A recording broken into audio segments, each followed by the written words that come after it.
bonjour, mesdames et messieurs. Je suis en compagnie de M. Alex S. C'est quoi déjà? C'est Sylvain? Non, c'est Stéphane. Ah, Stéphane, excusez. Mais je me suis toujours demandé, je ne te le demandais pas. Gérard, qu'on a déjà reçu, oui, à l'émission pour des cours comme professeur pour le combat récréatif, si tu te souviens, et aussi pour son livre numérique là, que tu avais fait. Hedwig. Oui, c'est cela. Qui t'avait lancé ça sur Internet ou... J'avais fait une campagne Kickstarter qui a eu son financement, puis là, je suis à sortir l'amorce du livre. OK. Puis là, je vais sortir la deuxième partie sous peu. Là, OK. Donc, avant que la neige fonde, c'est ça l'objectif. Ah, bien, tu as le temps, parce qu'il n'est pas parti pour fondre. Alors, c'est un homme au talent multiple, parce que si vous allez sur son site, qui est quoi déjà? Faeric. Faeric.com. Oui. Vous allez vous rendre compte qu'il fait plein de choses, des dessins, de la peinture. Et là, aujourd'hui, ben, on est là pour la sculpture, parce qu'en plus, il fait de la sculpture sur glace. Et aujourd'hui, on le reçoit pour cette raison. Alors, bonjour. Bonjour, bonjour. Et bienvenue à CTRB, naturellement. Alors, on va commencer par parler de cette fameuse exposition qui a eu lieu en France, plus exactement à Anvers. Exposition de glace, de sculpture sur glace, et qui venait de votre parfaite imagination, là. Dites-moi comment... ça s'appelait Disney Paris? Oui, c'est ça. Ça venait pas de mon imagination, ça venait de... Un peu par intérim, l'imagination de Disney lui-même. Parce que c'était la thématique, c'était l'univers de Disney. Oui. Fait que c'était Disneyland Paris qui commanditait l'événement de sculpture de glace à Anvers.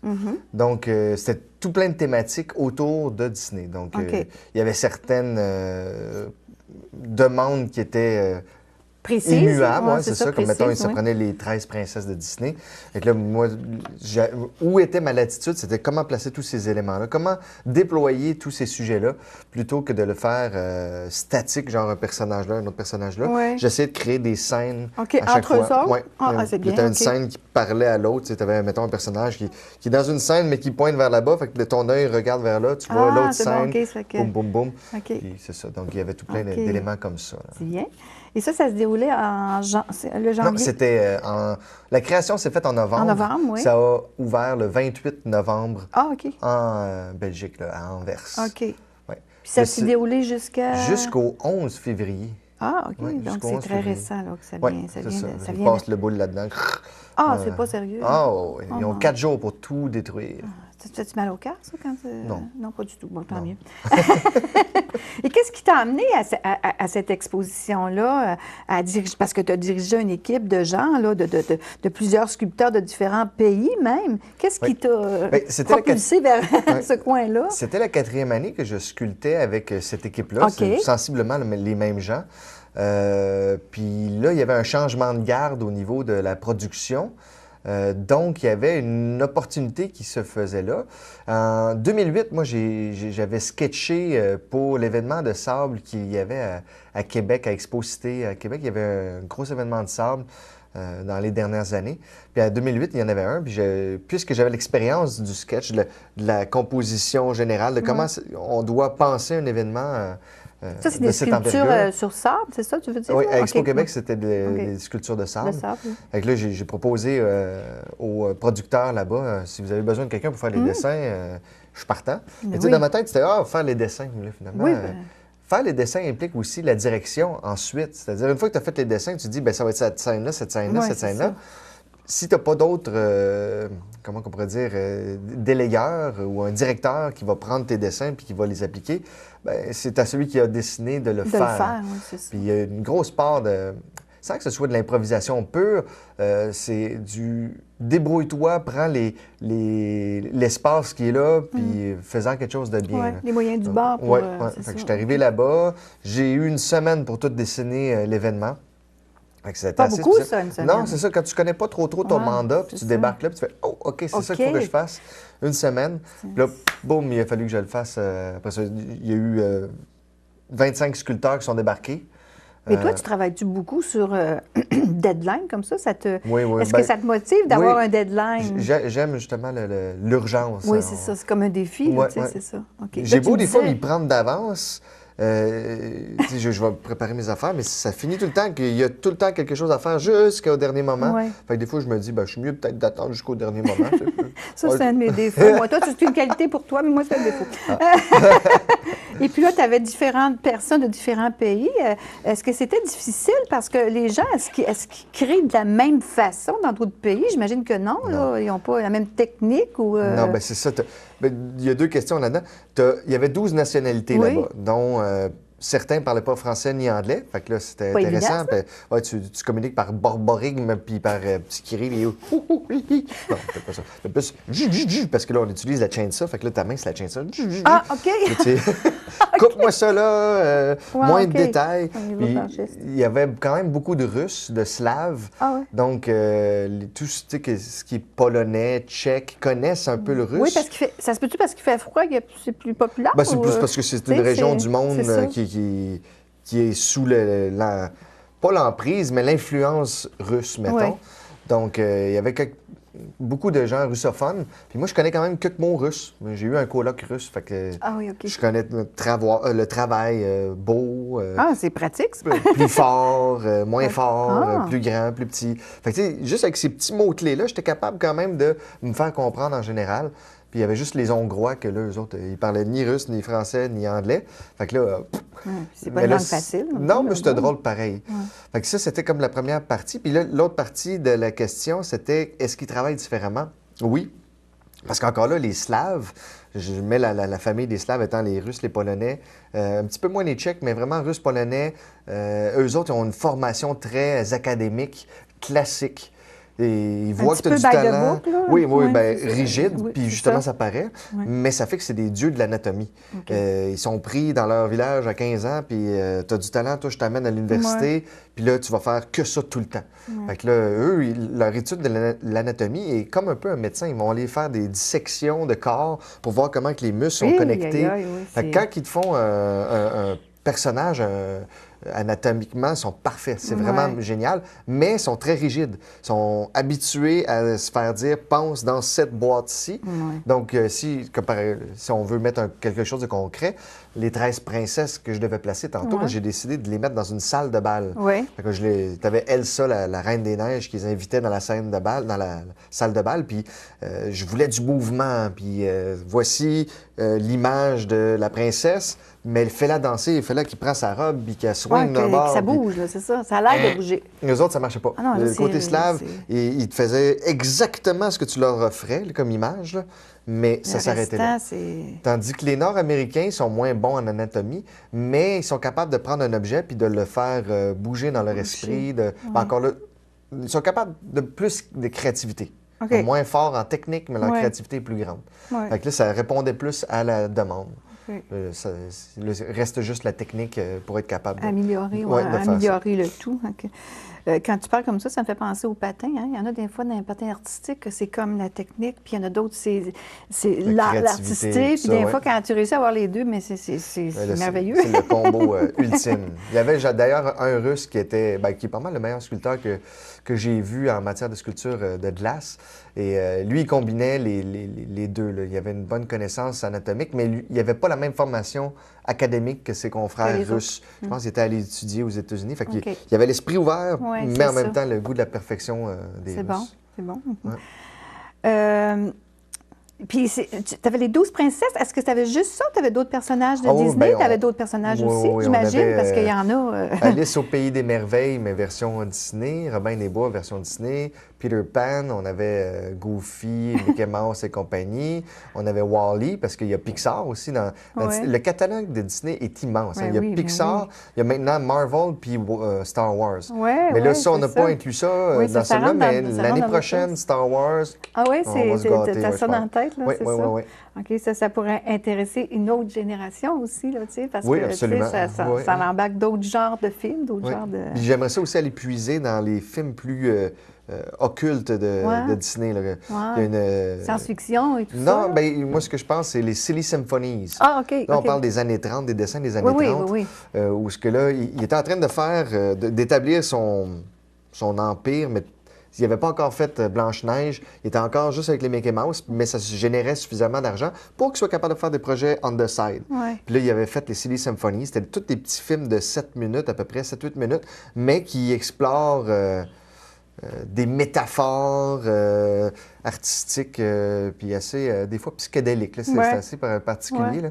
Mais ça serait vraiment intéressant de pouvoir en inclure quelques-uns là-dedans. Mais... Bien, en tout cas, ça ferait sûrement marcher beaucoup l'imagination.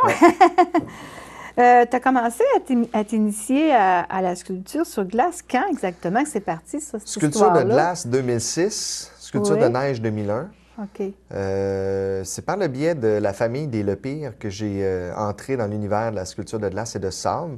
Les Lepire, c'est des gens à Québec, une dynastie de sculpteurs qui m'ont tout montré, les bases de la sculpture. Puis ils travaillaient à l'hôtel de glace. Fait que moi, je suis rentré un peu comme apprenti avec eux autres là-bas. Puis là, de fil en aiguille, j'ai fait de plus en plus de projets avec eux. Puis en 2010, je me suis ramassé dans mon premier contrat outre-mer. J'étais allé à Paris avec la même batch qui ont fait le contrat à Anvers. Là. Et c'est jamais les mêmes personnes que tu côtoies quand tu y retournes? C'est relatif. Oui. C'est un univers relativement petit, l'univers de la sculpture de glace. C'est ça. Donc, c'est quand même des gens que tu revois parfois des gens que tu as vus l'année dernière. Ouais, c'est ça, OK. Puis, quel genre de défi?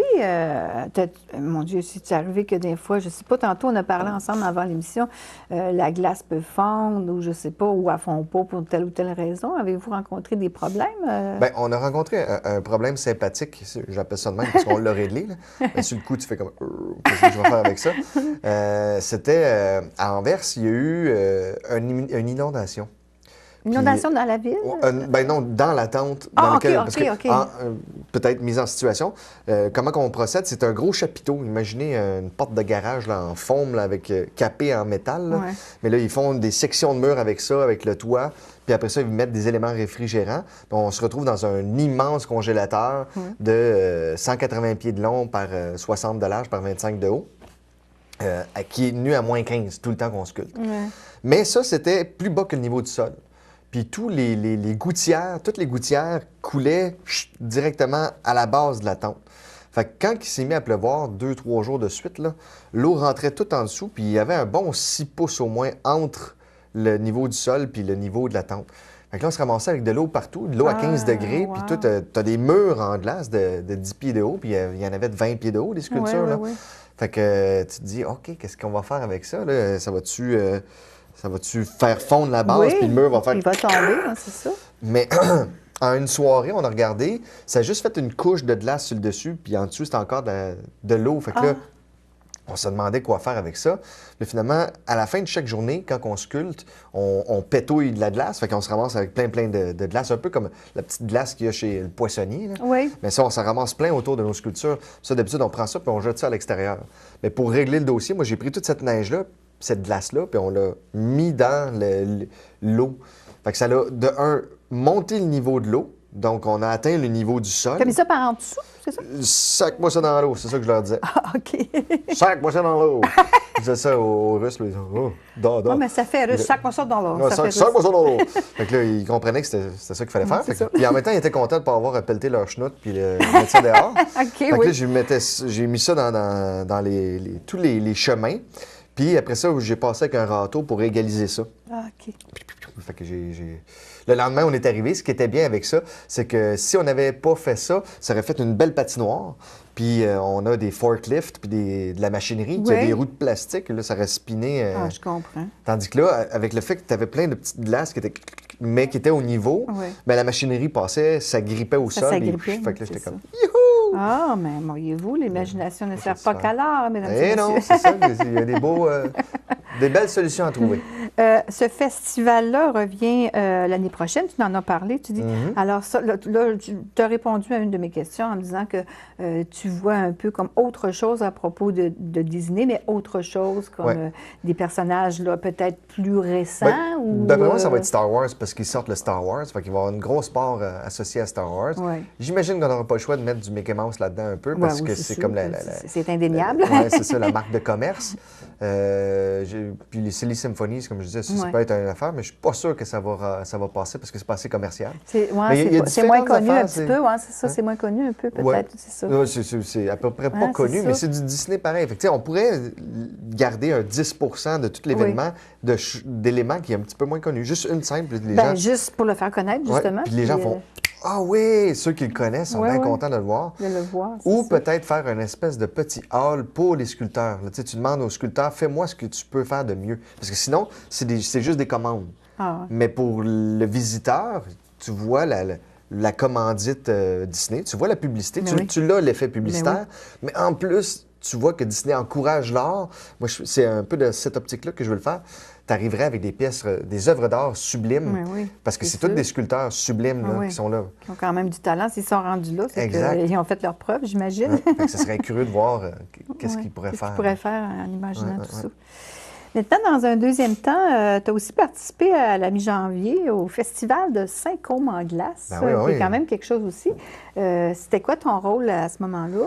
Bien, Saint-Côme en glace, ça fait plusieurs années que je faisais le festival de glace de Joliette. Oui. Puis on me parlait tout le temps de Saint-Côme. Ah, tu dois connaître ça, Saint-Côme. Mais non, je connaissais pas Saint-Côme. Non. C'est-à-dire que je connaissais que ça existait, Oui. mais comment ça marche?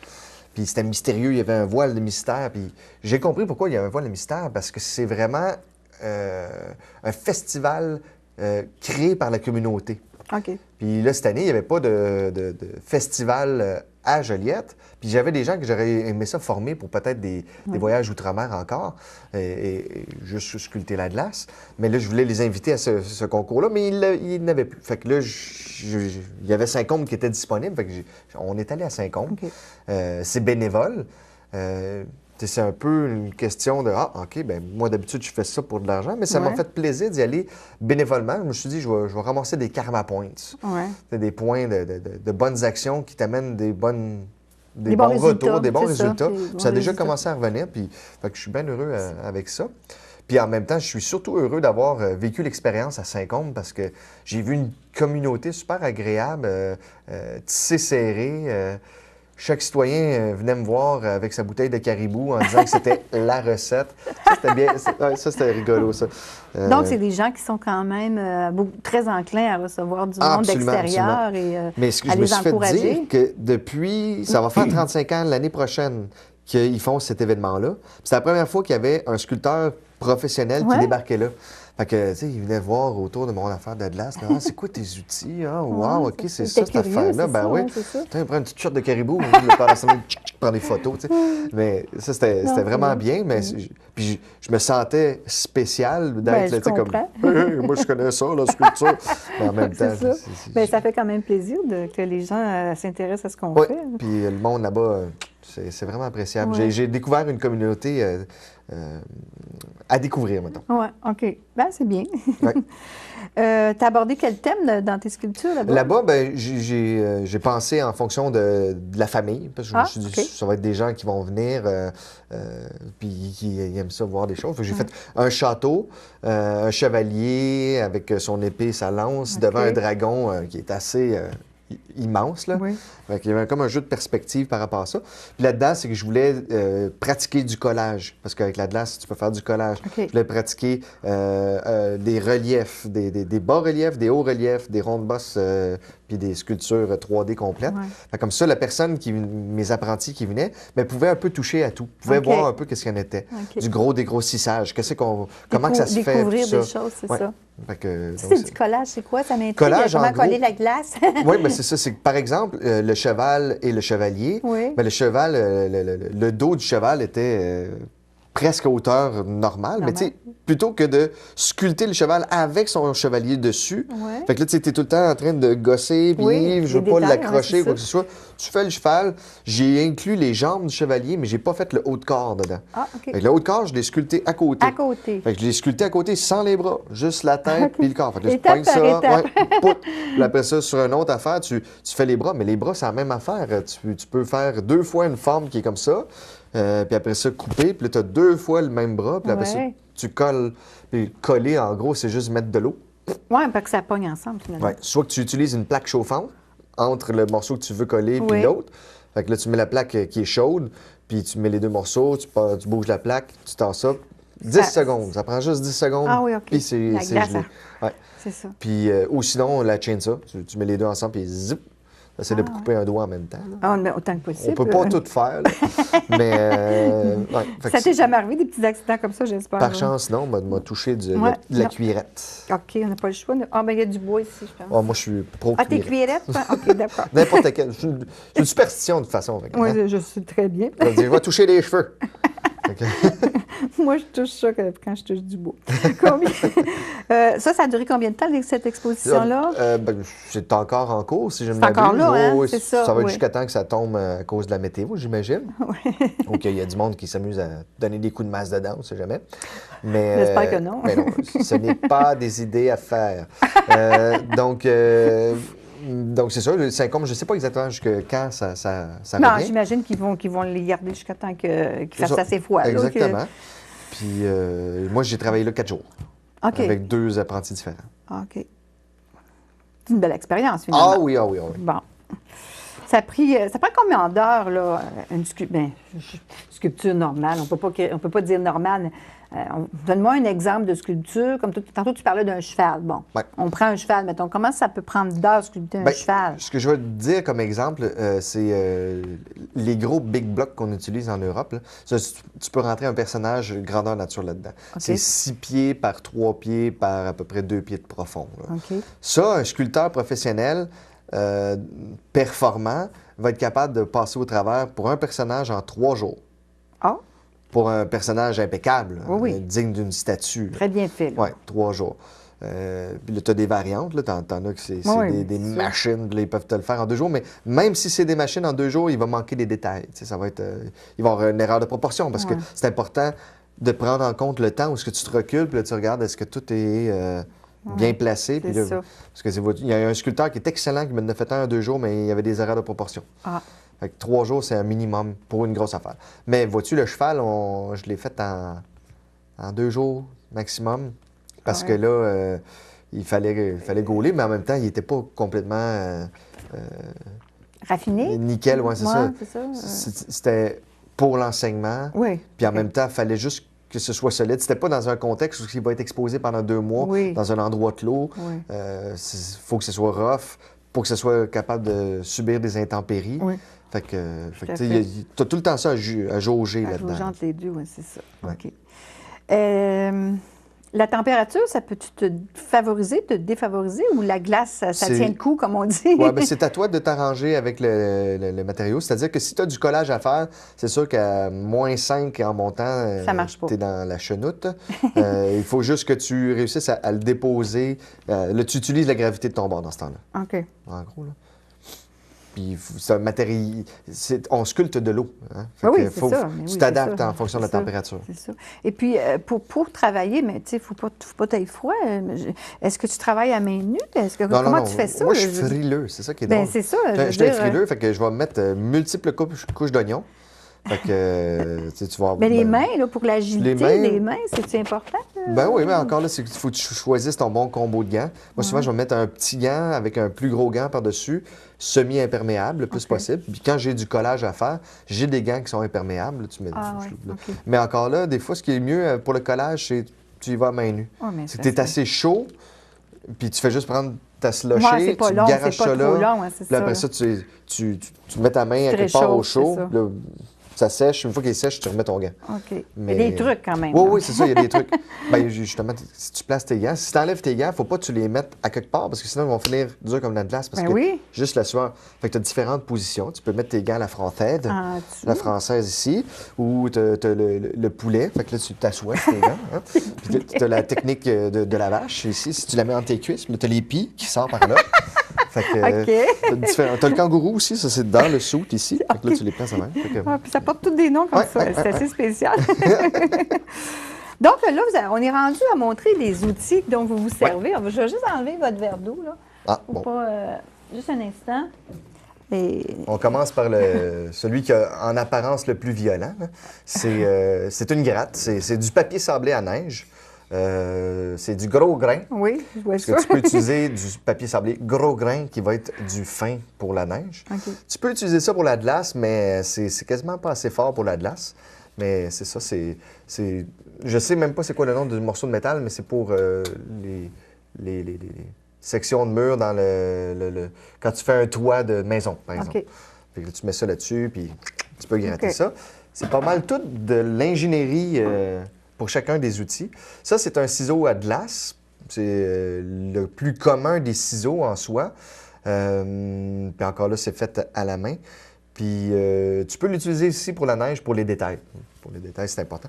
Puis ce qui est bon, c'est d'avoir un outil que tu peux tenir à 2 mains parce que puisque tu vas faire des milliers de coups dans une journée, ça peut être bon d'avoir de la pogne à 2 mains. Puis c'est que tu peux pousser, puis en même temps, tu pousses dessus. Là, ça revient rejoindre mes cours d'épée. Oui. Il y a des techniques similaires dans le maniement des couteaux de sculpture et de l'épée ou ce genre d'outils de torture. Tu tortures des humains ou de la neige. Ça dépend, on aime mieux la neige, nous autres. Celui-là, il est bien le fun aussi. C'est pour la neige. C'est un peu comme le petit couteau qu'on vient de regarder ici. Oui, il est épeurant. Je me sens viril quand je l'ai dans les mains. Mais c'est encore là, c'est une confection. J'avais vu ce genre d'outil-là, version petit, dans les mains de Finlandais dans les périples européens. Et je me suis dit, pour la neige, ça pourrait être assez bon. La courbe d'apprentissage est un petit peu plus longue parce qu'avec un outil comme ça, c'est que tu peux utiliser les coins pour équarrir, pour aller briser plus la matière. Tandis qu'avec lui, il faut que tu y ailles plus stratégique. Mais puisqu'il y a des coins comme ça, ça te permet de faire de la finesse même avec un outil qui est gros comme ça.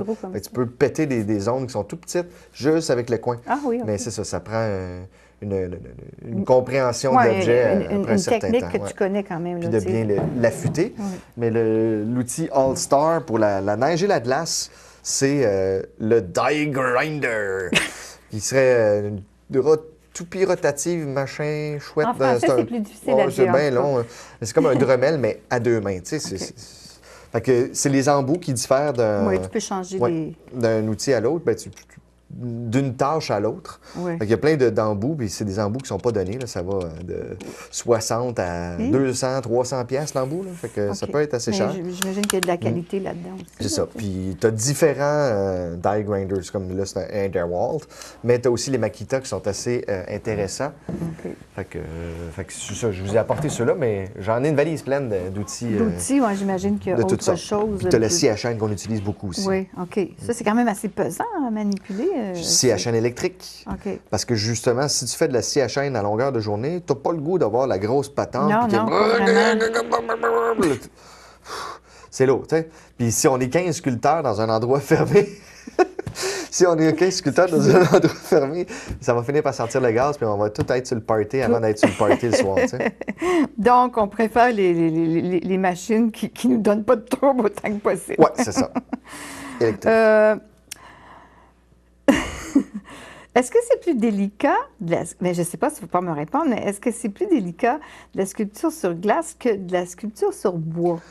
C'est différent. C'est sûr que c'est rare que ta sculpture de bois va casser si tu fais ça c'est plus délicat, la glace, ça se brise plus facilement. C'est 2 matières. Chaque chose a leur spécificité, je suis sûr. Je dis ça parce que je ne connais pas la sculpture de bois en bout de ligne. C'est ça que je te disais, je ne sais pas si tu vas pouvoir répondre. Non, moi, je fais de la glace, de la neige, du sable puis du fond. On ne parle pas du bois. À CTRB, on a déjà fait des émissions directement à un atelier chez toi. On a retrouvé des archives de ça ce matin, on regardait ça.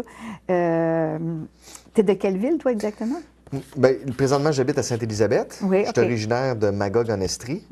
Mais je me suis promené pas pire. J'ai fait 18 ans à Magog, 2 ans à Sherbrooke, 2 ans à Québec, 10 ans à Montréal, 6 ans à Sainte-Élisabeth. OK. Puis, on ne sait connais-tu pas ce M. Poulette? Oui, de nom. Ben, Michel Poulette, oui, il est de Sainte-Élisabeth, je te dis ça. Ensuite, tu connais-tu, madame? Potin, ben oui, c'est allé au garage l'autre tantôt. Puis... Comment ça se fait qu'un talent comme toi, parce qu'un talent, je devrais dire des talents, parce que tu en as plusieurs, il faut ça l'avouer, n'est pas plus encouragé dans le coin. Quand je dis dans le coin, je parle pas de Saint-Côme, puis de Paris, puis tout ça, là... Pourquoi tu étais en France, puis on ne voit pas par ici, dans le coin? Pas dans le coin de l'appartement, mais dans le coin, là, tu sais. Je sais pas, moi... C'est que l'œil de Sauron n'est pas pointé sur ce type d'art-là. Je dis l'œil de Sauron, c'est une image qui est assez claire que l'attention médiatique est tournée, c'est comme une affaire avec des œillères qui se pointent sur une affaire. Ouais. Fait que pour des raisons de show business, parce que la machine est plus huilée de ce côté-là, il est vraiment porté vers musique et glamour, en quelque sorte. Un sculpteur en saut de skidoo, c'est pas super glamour. Mais ce qu'il fait, par exemple, est tout à fait appréciable. Et c'est joli, c'est beau, c'est du talent pur, c'est du sport artistique. Encore là, l'œil médiatique est plus vers le sport, encore là, qui est backé par une machine bien huilée. Fait que le hockey, c'est une machine bien huilée. J'écoutais hier un truc sur le ski acrobatique, tout ça. Puis il dit, il n'y a pas assez d'argent en ski acrobatique. Ouais, c'est du monde qui glisse, puis qui font des sauts, puis qui peuvent se péter à la gueule. Mais nous autres, on peut se trancher une jambe avec nos chainsaws, puis tout ça. On peut tomber d'un lift, puis on peut, tu sais... Il y a la notion de risque. C'est sûr que c'est plus, comme tu disais tantôt, glamour, dans le sens que, tu sais, pour les gens qui regardent ça, c'est, mon Dieu, je fais des tours, puis c'est... Mais la prestation humaine est équivalente, en quelque sorte, tout dépendant, là, on s'entend de qu'est-ce que la sculpture est faite. Mais c'est ça. Fait qu'on peut se plaindre toujours de ne pas avoir la bonne couverture médiatique ou tout ça. Mais il faut faire avec ce que la société est, puis faire notre possible pour la changer. Comme moi, par ma présence ici, en même temps, j'essaie de démocratiser cet art-là, de le faire connaître plus de gens, exactement. Puis c'est avec ce genre de petites actions-là qu'on va finir par éveiller les consciences. Ben oui. Éveiller parce les que, tu sais, là-dedans, on a des champions du monde. Oui, sûrement. Ben oui. J'ai des amis à Saint-Calix, qui est champion du monde en sculpture de sable. Okay. Sauf que là, les gens... je suis sûr que si les médias décidaient de prendre ça et de dire « Hey, un champion en sculpture de sable... » on viendrait de connaître ça. Là, ben oui, c'est ça. On finirait par le connaître. C'est ça. Mais encore là, il faudrait que ce champion-là soit aussi vendable et vendeur de son art. Oui. Comme Pellerin, il y en a plein de compteurs, mais Fred Pellerin, c'est un bon ambassadeur du conte. Oui, tout à fait. C'est un peu ça. Il faut que tu aies le bon ambassadeur. C'est une série de conditions. Il faut qu'il y ait des gens qui voient de l'argent à faire avec la promotion de cet art-là. Et ça, c'est 50 je dirais. Ça se peut-tu? Ça compte pour beaucoup, pareil. Ça compte pour beaucoup. Ouais. Comme toi, tu fais de la peinture, tu n'as jamais pensé à exposer? Oui, j'ai exposé à plusieurs endroits. Oui. J'ai développé plusieurs techniques intéressantes, comme la lenticulaire, c'était des toiles holographiques. Puis j'aimerais toujours pouvoir poursuivre là-dedans. Sauf que le marché de l'art, où ce qu'il y en est aujourd'hui, c'est soit l'art académique universitaire, où ce que là, tu es backé par des subventions qui te permettent d'aller plus loin, aller à des biennales internationales, puis rentrer dans un marché de l'art qui est l'élite du marché de l'art. Ou tu as le marché de l'art plus commun qui est dans les galeries, un peu comme la galerie Archambault. Il y a des très belles pièces qui sont là, mais là, on rentre plus dans l'art commercial. C'est l'art qui va bien dans ma cuisine avec mes petits meubles, puis avec mon salon, le petit... tu sais, ça devient un peu comme de la musique d'ambiance. Je veux pas nécessairement avoir quelque chose d'extraordinaire, mais je veux que ça fitte avec l'ambiance générale. Fait que là, c'est comme deux types d'art. C'est un marché assez particulier, puis c'est un marché aussi qui est assez difficile parce que c'est pas tous les jours que tu peux te permettre un achat non fonctionnel. Qui peut aller de 500 à 5 000 C'est vraiment, mettons, le marché de l'art. C'est vraiment se gâter, vraiment se gâter, à moins d'avoir des moyens vraiment. Oui, mais encore là, c'est que si tu fais ça judicieusement, ça devient un investissement. C'est que le marché de l'art, par exemple, on va prendre un exemple très connu, Tex-le-Corps. Tex-le-Corps, présentement, si tu achètes une de ces toiles, justement, on va être plus dans le range du 5 000 pour une pièce. Sauf que, force est de constater que sa vie active est plus courte que ça, dans le sens qu'il va mourir éventuellement. Ben oui, c'est sûr, comme tout le monde. Oui, exactement. Mais c'est un investissement qui va valoir cher parce que là, tu vas faire... Ces toiles vont doubler. Ben oui, c'est sûr. D'ici 20 ans, ces toiles vont doubler. On peut dire ça de même. Mais c'est ça. L'art, c'est un marché. C'est comme de l'immobilier, c'est comme des actions. Sauf que tu peux l'accrocher sur tes murs, tandis que si tu mets des actions sur tes murs, c'est pas super. Pas très intéressant. Pas super. Mais moi, j'ai vu tes toiles quand même. Je suis allée sur ton site. Puis, c'est des toiles originales, mais excuse-moi le mot, c'est accessible. Tu sais, il y a des toiles que les gens, des fois, se posent des questions. Qu'est-ce que le peintre a voulu dire par là? Ou des fois, oui, c'est correct. Lui, il y a une version, puis toi, tu as ta version de ce que tu vois. Mais j'en ai vu qui... Tu sais, comme ici, à la chapelle du Cul-de-Berre, tu n'as jamais exposé ou... non, mais c'est que ça prend du temps. Ça prend du temps puis de l'investissement. Puis j'ai une petite famille à faire vivre. Pas évident, ça non plus. Oui, c'est ça. On arrive dans une partie de notre époque où ce que là, c'est de notre ère, qui est vraiment particulière, où ce que là, l'univers culturel n'a jamais été autant en crise que maintenant, parce que les gens ne payent plus pour l'art. Puis, nous, il faut quand même qu'on réussisse à vivre. Souvent, les gens vont dire, trouve-toi une vraie job. C'est ça ma job, c'est ça ma raison d'être. La phrase typique. La phrase typique. J'ai une vraie job au travers de ça. C'est le graphisme, en quelque sorte.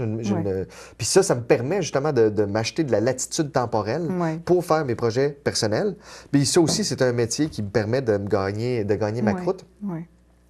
Pour faire mes projets personnels. Mais faire une exposition comme ça, c'est que ça ne me rapporte pas nécessairement beaucoup. Puis, donc, c'est ça. Fait que là, je suis à une époque de ma vie où chaque effort doit rapporter le plus possible. Oui, c'est ça. C'est pas du capitalisme sale, c'est juste, faut vivre. Non, il faut vivre. C'est ça. Une famille exact. Et tout ça. Je peux bien être l'artiste dans la rue, mais quand tu es dans la rue, tu crées pas. Tu n'as pas les moyens de créer. Tu n'as pas les conditions. Les mains liées, tout simplement. Puis, c'est ça. Tu survis. Oui, c'est ça. Tu peux créer la bédaine vide, mais c'est quand même un petit peu moins... un petit peu plus difficile. Vaut mieux créer dans un environnement qui est bon pour ça. Oui. Écoute, c'est vraiment très intéressant tout ça. Je pense qu'on a fait pas mal le tour de la... on pourrait jaser comme ça. Des heures et des heures! On a encore busté le temps. Oui, on a bossé un petit peu, mais en tout cas, on va s'arranger. Je te remercie beaucoup d'être venu nous confier tout ça, un plaisir. Tout ce qui s'est passé, puis comment tu crées et tout ça. C'est très intéressant. Et puis, je te souhaite bonne chance pour avoir d'autres contrats, puis continuer dans ton domaine, tes domaines, parce que tu en as plusieurs. Oui. Alors, ça nous a fait plaisir, puis tu reviendras à un moment donné. Avec plaisir. Merci beaucoup. Au revoir, mesdames et messieurs. À la prochaine.